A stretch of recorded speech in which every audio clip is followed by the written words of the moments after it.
some people, based on whatever other people kind of see, gets more opportunities or better treatment than others. I guess privilege is like some kind of a benefit that you are born with that you cannot control, but it's something that puts you above everybody else and gives you more opportunities. I think that also privilege is something that you may not notice in your life because since it's so out of your control, it's the things that you take for granted because you never have to worry about because you never have to worry about it, you may not necessarily realize that others do. Okay. I believe I am because I come from Egypt and we immigrated here, and lots of people there didn't have the same opportunities that I did. And like a lot of not a lot of people have like a good income and a steady housing and all that. So the fact that I could move to Canada and have this life makes me very privileged. I think that personally I have a great deal of privilege where I am because I'm white passing. I have a really supportive family and we're pretty well off. Like we don't necessarily have to worry about money all the time. And I go to a great school. So I have a lot of, I guess, advantages in life. I think that, yeah, I definitely think that I have a lot of privilege. Like being a certain race sometimes can make it like harder for you. Like they can make you like certain stereotypes that are associated with a certain race can make it hard to get justice equally for some people, like George Floyd suffered. And I think that they sometimes don't have as much like opportunities because of the stereotypes that can be associated, and that can affect like, and they don't have as much like privilege as a result of those stereotypes. I guess social justice is trying to give kind of try to narrow the gap between those who are privileged and those who don't have it. And a lot of times that privilege is related to your race. So you find that people who are of color have less privilege for whatever reason in the past, and social justice tries to narrow that gap by giving them more opportunities.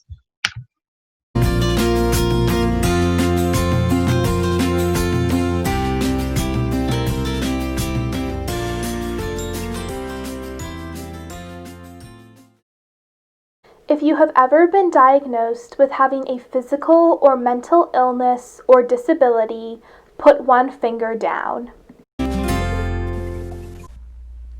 If you have felt that the majority of your classmates have been different from you in any way, put one finger down. If your school holidays coincide with your religious holidays, put one finger up. If you feel good about how your identified culture is portrayed by the media, put one finger up. If you have been the victim of physical or verbal violence based on your gender, ethnicity, or sexual orientation, put one finger down. If you were born in Canada, put one finger up. If English is your first language, put one finger up. If your family has been impacted by a divorce, put one finger down. If you have attended or attend a private school, put one finger up. If you cannot find Band-Aids at mainstream stores designed to blend in with or match your skin tone, put one finger down. If you were ever made fun of or bullied for something you could not change or was beyond your control, put one finger down. If you feel you can show affection for your romantic partner in public without fear of ridicule or violence, put one finger up. If you have been the victim of any type of sexual harassment, put one finger down.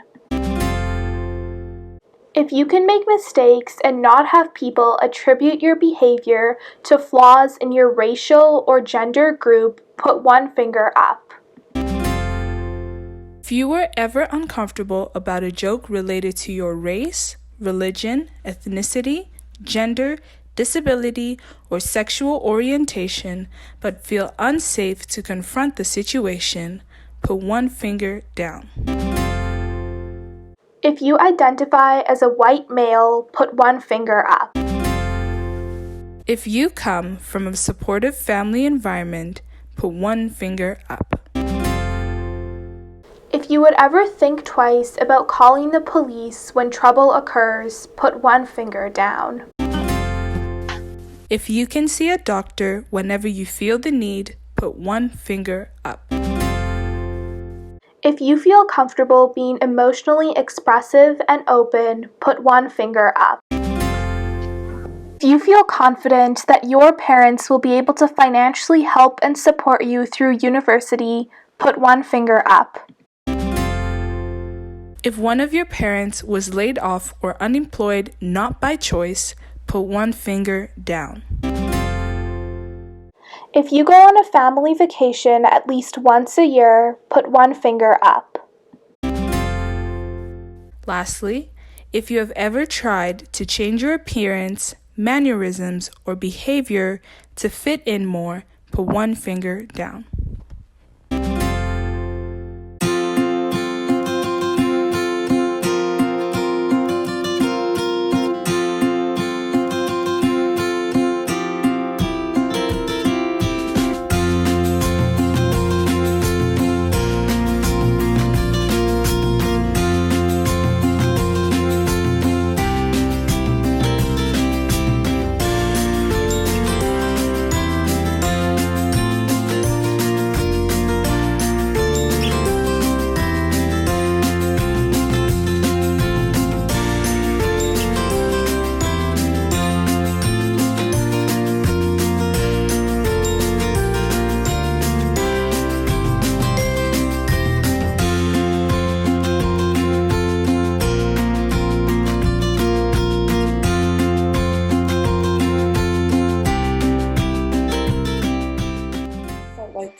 Reflection on how privileged I am, and seeing all the rest of the people's answers sort of showed me what problems people of other races face.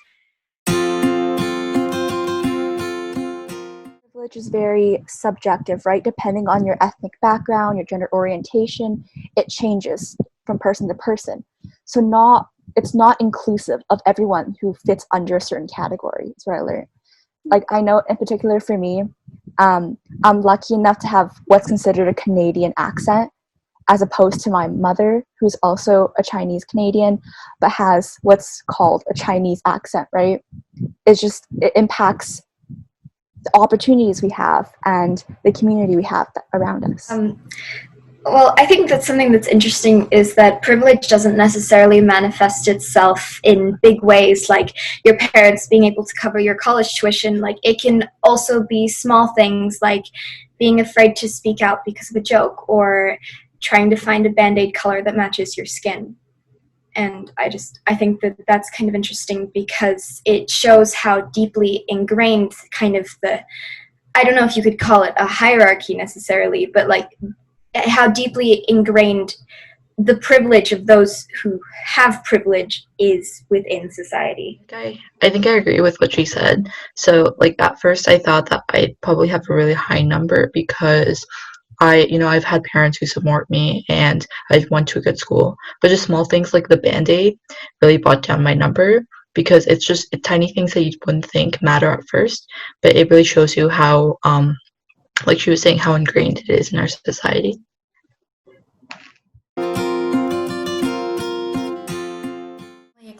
Saw what I that conflicted with what I expected. A lot of people are privileged, but also a lot of people are not. So it's kind of nice to see that comparison. And I think I definitely learned a lot by doing this activity, showing me how privileged I am compared to others, or where people are less privileged in specific areas. So I definitely think it helped. Yeah.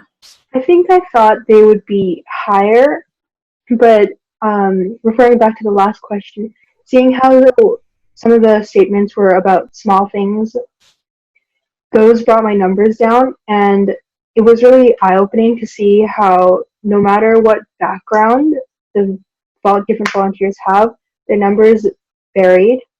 So I was surprised. I was like, I mean, there were people who were lower, but I was still on the lower end of the spectrum. So I guess it's like, it helps me to like, go easy on myself and not be so hard on myself, because we all have our issues, right? And it just made me really self-aware that it's okay, because not everything is in our control, but at the same time there are other people too who are going through the same thing, so we have to be considerate of them too. And I'm very aware of my privilege as like a white female who lives in Canada. So I think that once again it's important to recognize that, and recognize that others don't share exactly the same experiences as you, based on things that they can't change, or based on the way that people have treated them and other factors such as like that. And I think it just influences you in the future to be aware, to be more sensitive to others' cultures, to like not let that one joke slide, or not just be silent while people say or maybe behave in ways that aren't right. And I guess I would improve my relationships with others as well, because it was kind of like an eye-opening activity for me.